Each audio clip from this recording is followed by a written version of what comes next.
جو کوئی یہ عقیدہ رکھتا ہے کہ محمد صلی اللہ علیہ وآلہ وسلم نے اپنے رب کو دیکھا تو اس نے اللہ پر بہت بڑا جھوٹ باندھا. کہ نبی علیہ السلام نے فرمایا کہ اللہ کا اپنی مخلوق سے جو پردہ ہے وہ نور کا پردہ ہے، اگر وہ نور کا پردہ ہٹ جائے تو مخلوق تباہ و برباد ہو جائے، تجلی کی تاب نہیں لا سکتی.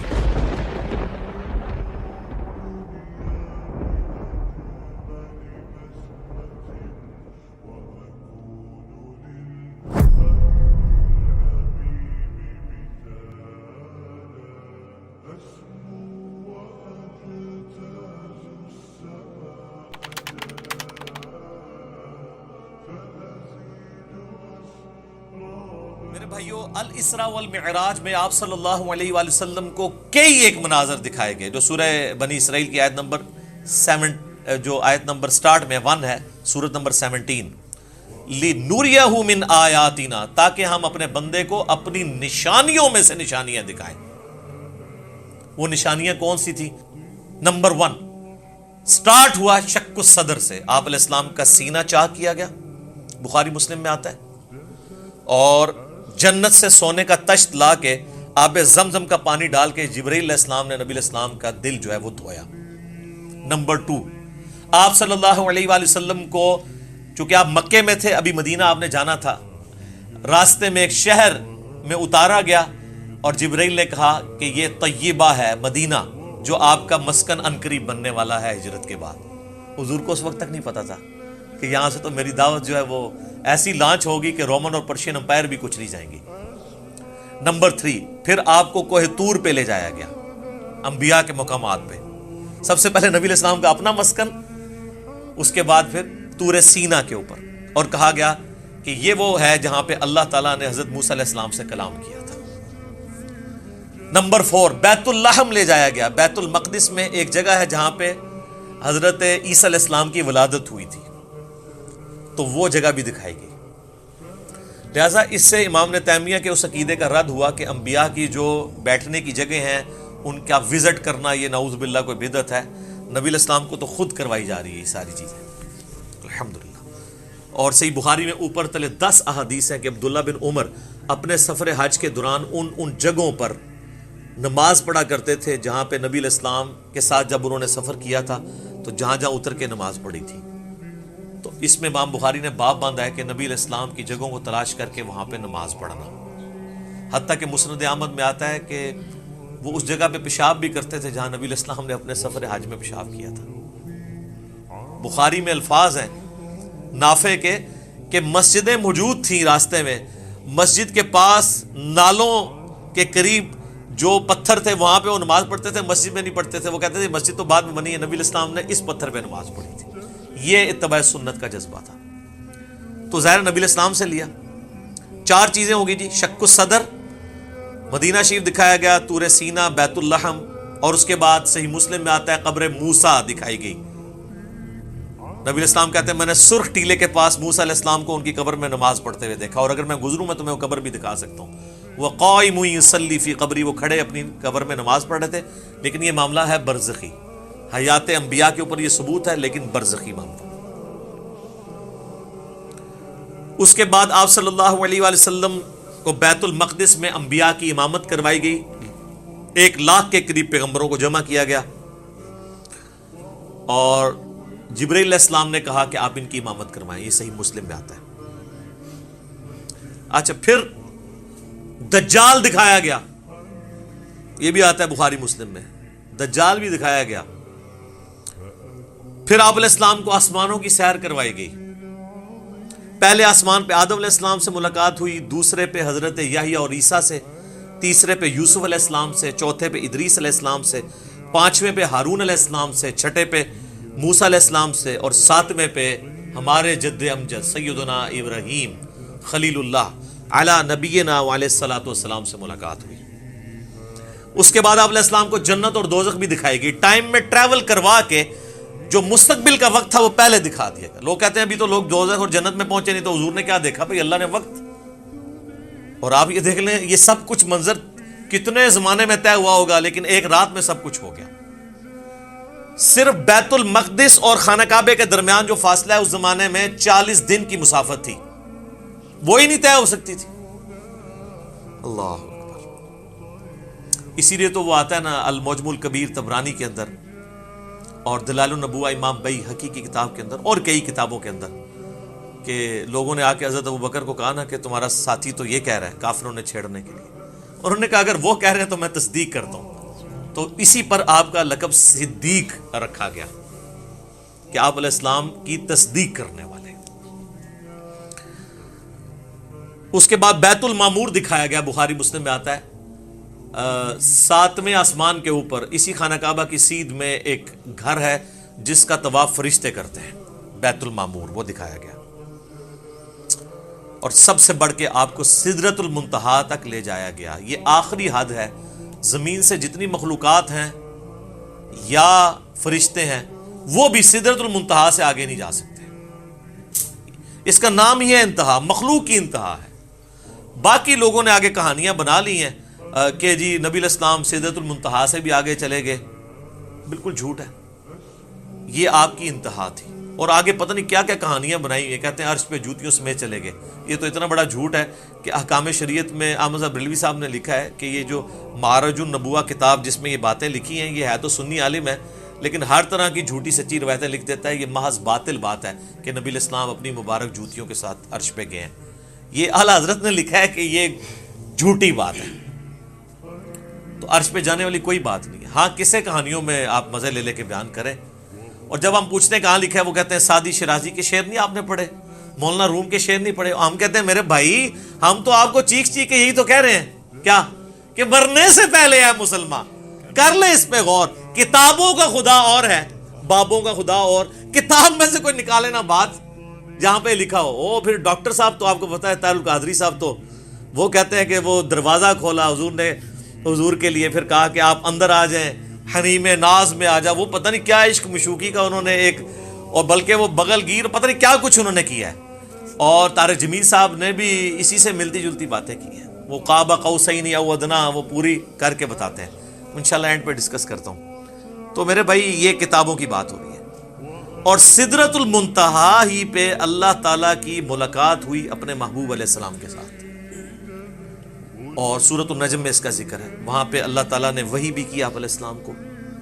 صحیح مسلم میں آتا ہے کہ 3 چیزیں آپ کو وہیں پہ عطا ہوئی۔ نمبر 1 5 نمازیں، وہ ڈیٹیل بخاری مسلم میں آتی ہے کہ 50 تھی، کم ہوتے ہوئے موسیٰ علیہ السلام کے پاس جب وہ آتے تھے نا 6ٹھے آسمان کے اوپر، تو کہتے تھے حضرت زیادہ ہے کم کروائیں، ایک پھیرے ہی بس اور لگڑا سی وہ کو نہیں لگیا، ورنہ وہ 5 کام ہوتے 5 تک رہ گئی۔ پھر اس میں الفاظ ہیں بخاری مسلم میں، اللہ نے کہا کہ میرا قول بھی نہیں بدلے گا، تمہاری امت پڑھے گی 5، سورۃ الانعام میں ہے کہ ایک نیکی 10 کے برابر ہے، تو میں ان کو ثواب 10 کا ہی دوں گا، ایک کے بدلے 10 کا، تو نمازیں 50 کا ہی ثواب ملے گا 5 کے اگینسٹ میں۔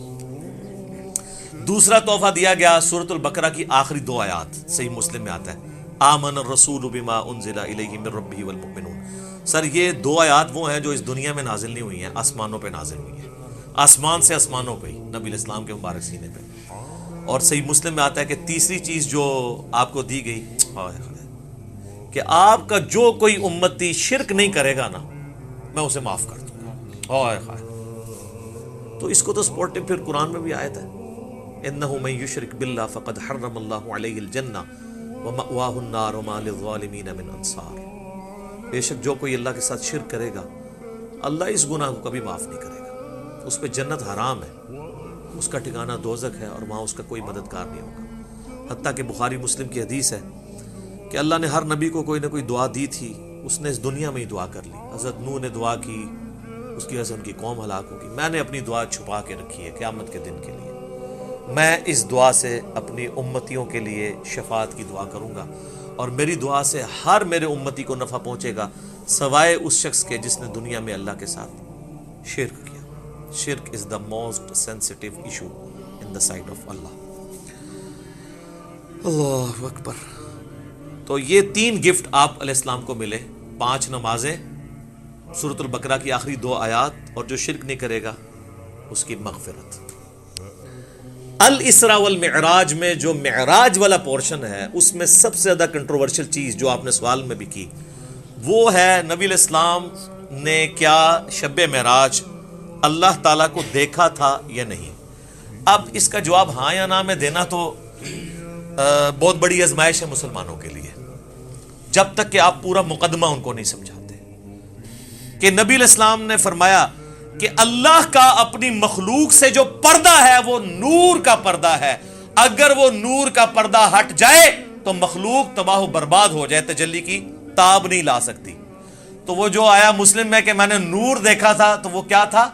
اللہ اور محمد رسول اللہ کے درمیان وہ پردہ تھا، کیونکہ اگلی حدیثوں میں آتا ہے کہ نور وہ پردہ ہے، ورنہ تو کہتے ہیں میں نے اللہ کا نور دیکھا، کہا میں نے ایک نور دیکھا تھا۔ اور 443 میں کیا آیا کہ میں اسے کیسے دیکھ سکتا ہوں، وہ تو نور ہے۔ اس کا اپنا نور نہیں دیکھا، پردے والا نور دیکھا، وہ ہٹ جائے تو مخلوق تباہ و برباد ہو جائے۔ بالکل کلیئر کٹ ہے۔ اچھا، یہ تو ہوگی وہ والی دوسری والی رائے اور اس کی ایکسپلینیشن۔ اب اینڈ پہ میں آپ کو اپنی اماں کی رائے بتاتا ہوں جو آپ کو ہضم نہیں ہونی کبھی بھی۔ سر، اماں نے جو کیا ہے نا اس امت کے ساتھ احسان، اور صوفیوں کے ساتھ ان کے سارے عقیدوں کو پیسیفک اوشن میں پھینک دیا۔ بخاری اور مسلم دونوں میں حدیث ہے، اما عائشہ تو انس ابن مالک، ابن عباس، ابن مسعود، ابو ذر غفاری، ابو سعید خدری جو یہ حدیثیں بیان کر رہے ہیں، ان سب کو پیچھے چھوڑ جاتی ہیں۔ یہ آیات میں تو صحابہ کی آراء ہے نا، اور اما خود کہہ رہی ہیں کہ ان آیتوں کے بارے میں وہ پہلی امتی ہوں جنہوں نے رسول اللہ سے ڈائریکٹ ان آیات کی تفسیر پوچھی ہوئی ہے۔ تو اب پیچھے کوئی چیز رہ جاتی ہے؟ تو سر، مرنے سے پہلے اے مسلمان کر لے اس پہ غور، کتابوں کا خدا اور ہے، بابوں کا خدا اور۔ تو سر، یہ صحیح بخاری شریف انٹرنیشنل نمبر 4855، اور سر یہ صحیح مسلم شریف انٹرنیشنل نمبر 439 میں اما عائشہ کی ڈیٹیل حدیث ہے۔ اما عائشہ کے 5 عقیدے، میرا ایک کلپ پہلے کا چڑھا ہوا ہے، اس میں اما عائشہ نے جو عقائد بیان کی ہیں وہ متقاضی ہے کہ میں ورڈ بائی ورڈ وہ حدیث بیان کروں، اور اس کے بعد قلم ٹوٹ جاتا ہے۔ اس پہ میں اس کو کنکلوڈ کرتا ہوں۔ صحیح مسلم میں 439 نمبر حدیث، سر یہ مسلم شریف ہے جو پڑھی ہوئی نہیں ہے، پڑھی ہوئی بھی ہے۔ اس میں 439 نمبر حدیث انٹرنیشنل نمبر کے مطابق ورڈ بائی ورڈ سنیں، اور میں تو پھر اپنے سٹائل میں بیان کروں گا، ٹھیک ہے، تاکہ آپ کو مزہ بھی آئے، آپ اس زمانے میں پہنچ جائیں۔ مسروق تابعی کہتے ہیں کہ میں تکیہ لگائے ہوئے سیدہ عائشہ کے پاس حجرے میں پردے میں بیٹھا ہوا تھا۔ اما عائشہ کی عادت تھی کہ وہ اندر ہوتی تھی تو باہر ایک مجلس لگی ہوئی ہوتی تھی، لوگ آگے سوال آپ سے کرتے تھے، ظاہر امت کی استاد ہیں۔ تو ایک دن، اچھا، اما عائشہ کا بڑا پیار تھا اس مسروق تابعی کے ساتھ، اور یہ بھی اتنا لاڈلا تھا، اس نے اپنی بیٹی کا نام بھی عائشہ رکھا ہوا تھا۔ یہ بڑا مشہور تابعی ہے، بخاری مسلم میں درجنوں حدیث ہے۔ تو کہتے ہیں کہ ایک دن میں تکیہ لگائے بیٹھا تھا تو اماں نے اندر سے آواز دی اور کہا، اے ابو عائشہ، یہ پیار سے بلایا، کنیت۔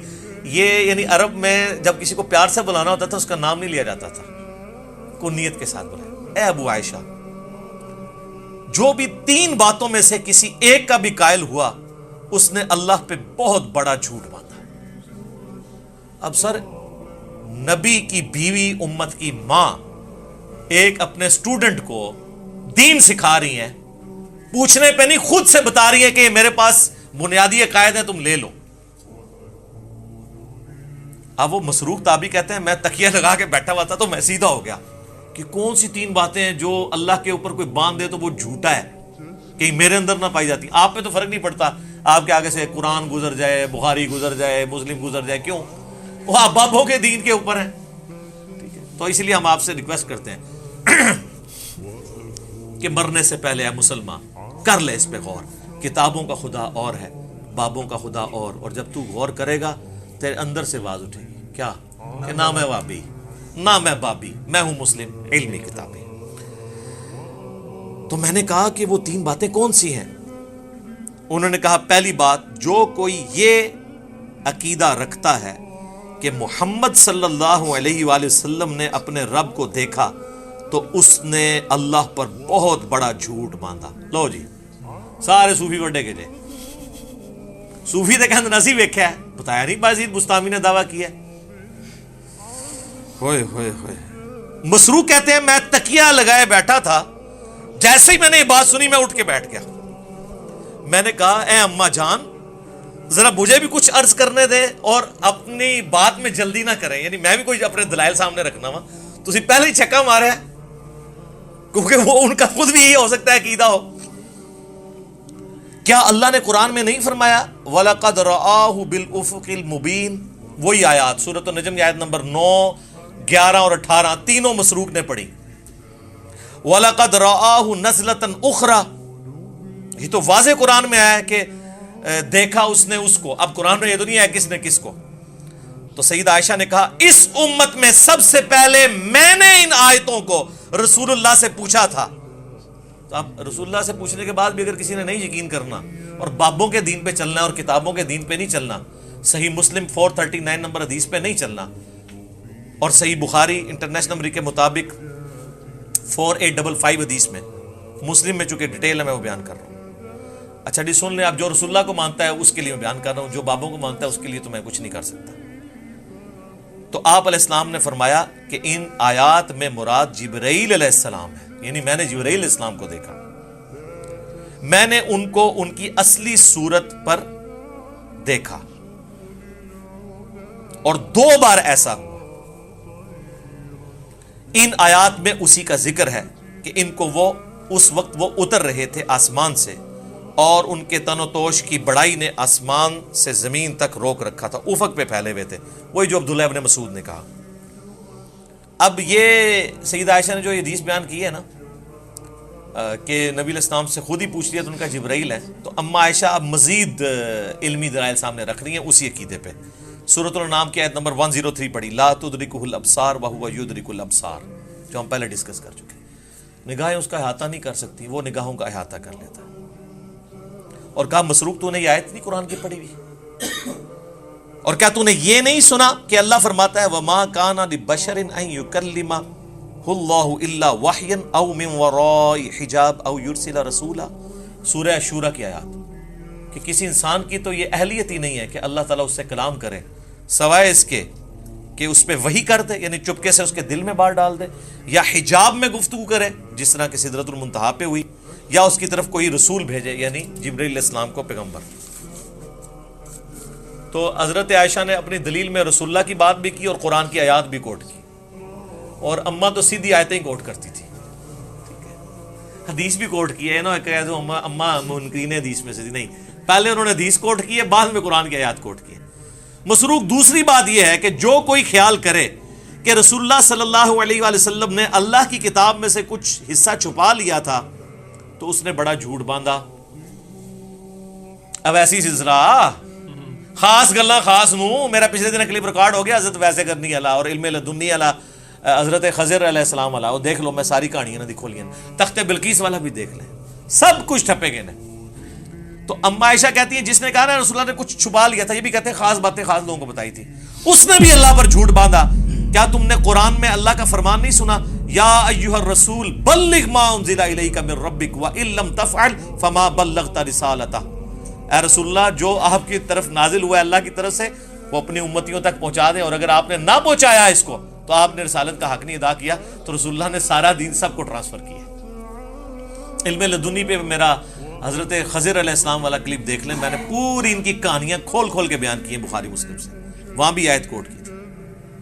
اچھا, اور پھر کہا مسروق تیسرا عقیدہ یہ ہے کہ جو کوئی کہے کہ رسول اللہ یہ جان لیتے تھے کہ کل کیا ہونے والا ہے, یعنی آئندہ کا حال, علم غیب, تو اس نے بھی اللہ پر جھوٹ باندھا, کیونکہ اللہ تعالیٰ قرآن میں فرماتا ہے قُلْ لَا يَعْلَمُ مَنْ فِي السَّمَاوَاتِ وَالْأَرْضِ الْغَيْبِ إِلَّا اللَّهُ. اے نبی فرما دو آسمانوں اور زمین میں غیب کو کوئی نہیں جانتا سوائے اس کے. ہاں اس کے بتانے سے اگر کوئی غیبی خبر دے وہ الگ معاملہ ہے, لیکن مطلقاً علم الغیب اس کے ساتھ خاص ہے, عالم الغیب وہ ہے. اماں نے جناب تینوں عقیدے کلیئر کرتے, اور یہ بھی کہا کہ رسول اللہ صلی اللہ علیہ وآلہ وسلم سے میں نے خود تصدیق کی ہے, اور پھر قرآن کی آیات بھی